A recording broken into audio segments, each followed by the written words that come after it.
Hello friends, अस्सलामुअलैकुम। आज मैं आपके साथ शेयर करूंगी चिकन पास्ता नूडल्स की रेसिपी। बहुत ही ज़बरदस्त टेस्टी ये बनकर तैयार होता है। तो सबसे पहले हमने पास्ता और नूडल्स को थोड़ा सा नमक डालकर और थोड़ा सा पानी में बॉईल कर लिया है और थोड़ा सा हमने तेल डाल लिया है। और इधर हमने कढ़ाई में तेल गर्म होने के लिए रख दिया है। देखें, तेल हमारा गर्म अच्छे से हो चुका है। इधर हमने सारी वेजीज काट के रख ली हैं, जो आपके घर में अवेलेबल हो वो आप सब्जियां डाल सकते हैं। बहुत ही यूनिक और बहुत ही इजी तरीके से ये चिकन नूडल्स पास्ता हम बनाकर तैयार करेंगे। तो देखें, सबसे पहले हमने डाली हैं इसमें लहसुन की कलियां बारीक कट करके। साथ ही साथ एक बड़े साइज़ की प्याज को हमने रफली कट कर लिया है और साथ ही साथ ग्रीन प्याज भी हमने कट कर ली है। 2 टमाटर को हमने जार में डालकर पीस लिया है। तो बहुत ही यूनिक तरीका है ये बनाने का। आप इस तरह से एक बार ज़रूर से बनाकर ट्राई करें, इंशाल्लाह आपको बहुत ज़्यादा पसंद आएगी। तो देखें, लहसुन का कलर चेंज होने तक इसको फ्राई कर लेना है। ज़्यादा कलर चेंज नहीं करना है, लेकिन फिर भी ये थोड़ा फ्राई हो जाए, हल्का सा गोल्डन ब्राउन हो जाए, तब तक हमें इसको फ्राई कर लेना है। और अब हम इसमें साथ ही साथ प्याज भी शामिल कर लेंगे ताकि वो भी अच्छे से फ्राई हो जाए इसी के साथ साथ। तो एक बड़े साइज़ की प्याज हमने ले ली थी, इसको हमने रफली ही काटा है। देखें, इस तरह से, ना ज़्यादा बारीक कटी है ना ही ज़्यादा मोटी।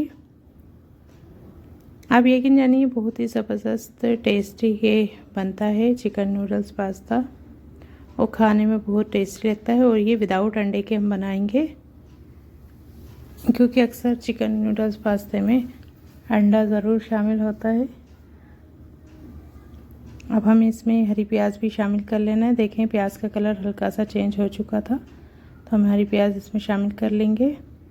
और ये हमारे छत पे हमने प्याज को उगाया था, वही प्याज है। मैं इसको जब भी ऊपर से लेकर आती हूँ काट के रख लेती हूँ। तो देखें कितने अच्छे से प्याज का कलर चेंज हो चुका है। इधर हमने चिकन के छोटे छोटे पीसेस कट कर लिए थे, अच्छे से वॉश कर लिया इसको, वो सारा इसमें शामिल कर लेंगे।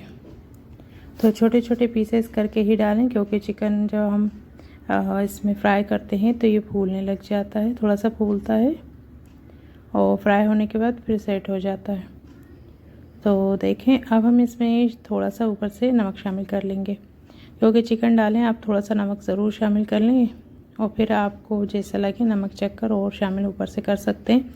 वैसे इसमें अब हम जो मसाला डालेंगे पास्ता मसाला, तो उसमें नमक होता है, इसलिए हम इसमें नमक कम ही डालेंगे। इस बात का ज़रूर ध्यान रखें, आप नमक और मिर्च कम डालें, क्योंकि जो मसाले डालते हैं हम उसमें थोड़ा सा नमक मिर्च होता है। तो देखें, अच्छे से मिक्स करना है और फ्राई कर लेना है। तो जब ये वाइट वाइट होने लगे तब आप इसमें और भी चीज़ें शामिल कर लें। तो अभी इसको हम फ्राई करेंगे करीब 2 से 3 मिनट। और तेज़ आंच रखी है हमने, आंच स्लो नहीं की है, लेकिन बीच बीच में चम्मच ज़रूर चला के देख लें ताकि ये नीचे से जले ना। तो देखें, हम चम्मच चलाते हैं, एक साइड से अच्छे से फ्राई हो चुका है। अच्छे से मिक्स कर लेना है ऊपर नीचे करके,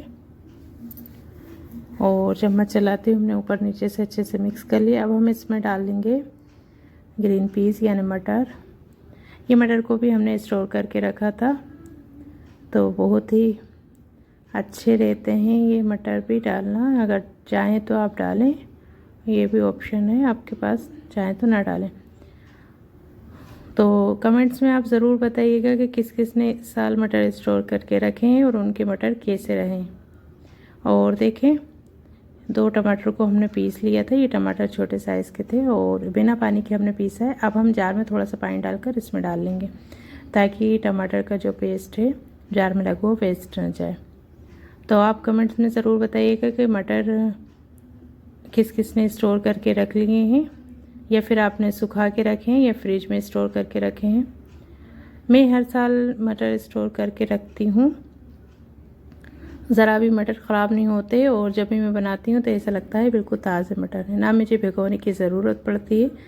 बस एक पानी से वॉश करके वो मटर सब्ज़ी हो या फिर मटर पुलाव हो या ताहरी हो उसमें शामिल कर लेते हैं। तो देखें, तीखी लाल मिर्च डाल ली है आधा चम्मच, और ये डाली है हमने कश्मीरी लाल मिर्च। तो तीखी लाल मिर्च थोड़ी ही डाली है, कश्मीरी लाल मिर्च भी 1 चम्मच के करीब डाली है, इससे बहुत ही अच्छा कलर आता है। तो ज़्यादा सॉस डालने की हमें ज़रूरत भी नहीं पड़ती क्योंकि हमने टमाटर भी पीस के डाला है। ज़्यादा से ज़्यादा आप सॉस का इस्तेमाल इसमें कम ही करें, ज़्यादा ना करें, तो ज़्यादा सॉस खाना भी नुकसान होता है इसलिए। और अब हम इसमें सॉस डाल लेंगे। थोड़ा तो डलता है, ज़्यादा नहीं डलता, लेकिन बस थोड़ा ही शामिल करेंगे। सॉस हमने शामिल कर लिया। अगर हम इसमें जो टमाटर पीस के और फिर कलर वाली मिर्च नहीं डालते तो इसमें सॉस और डालना हमें पड़ता, इसलिए क्योंकि कलर इसमें दिखने में अच्छा होना चाहिए। और दूसरी बात ये क्योंकि बहुत ज़्यादा, देखें आप कितनी आधी कढ़ाई भर चुकी है, बिल्कुल थोड़ी ही सब्ज़ी इसमें डलती है, लेकिन मैंने इसमें ज़्यादा शामिल की है, सब्ज़ी भी चिकन भी। ये पास्ता मसाला हमें ले लेना है और इसमें शामिल कर लेना है इसी वक्त। अक्सर मैं पास्ता डालने के बाद ही शामिल करती हूँ, लेकिन ये चिकन में हम शामिल करेंगे तो इसमें बहुत ही अच्छा फ्लेवर आएगा। तो सारा मसाला इसमें शामिल कर लिया हमने। देखें एक भी चीज़ अलग से हमने कोई अलग नहीं डाली है। ये पास्ता मसाला सिर्फ 5 से 6 रुपए का पैकेट होता है, वो आप शामिल कर लें, अच्छा टेस्ट आता है।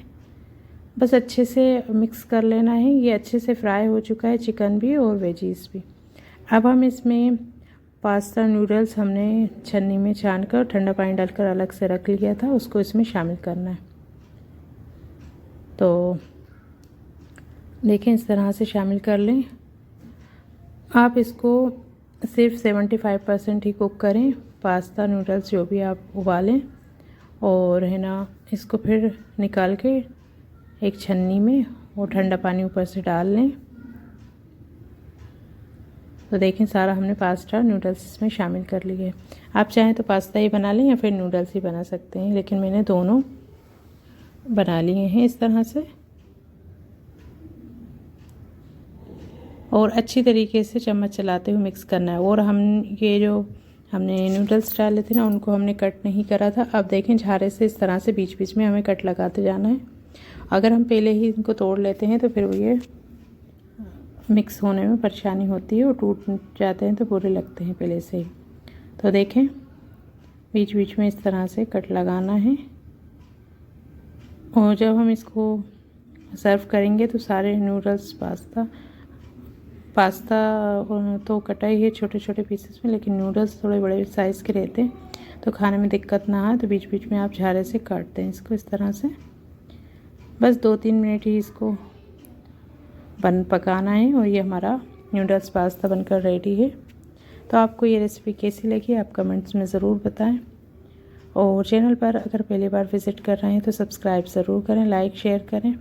तो मिलते हैं इंशाल्लाह एक और नई रेसिपी के साथ। तब तक के लिए अल्लाह हाफिज़। दुआओं में ये ज़रूर याद रखिएगा और वीडियो को फुल वॉच करने के लिए जज़ाकल्लाह खैर। अल्लाह आपको अपने हिफ्ज़ व अमान में रखे, आपकी नेक ख्वाहिशात को पूरी करे, आमीन।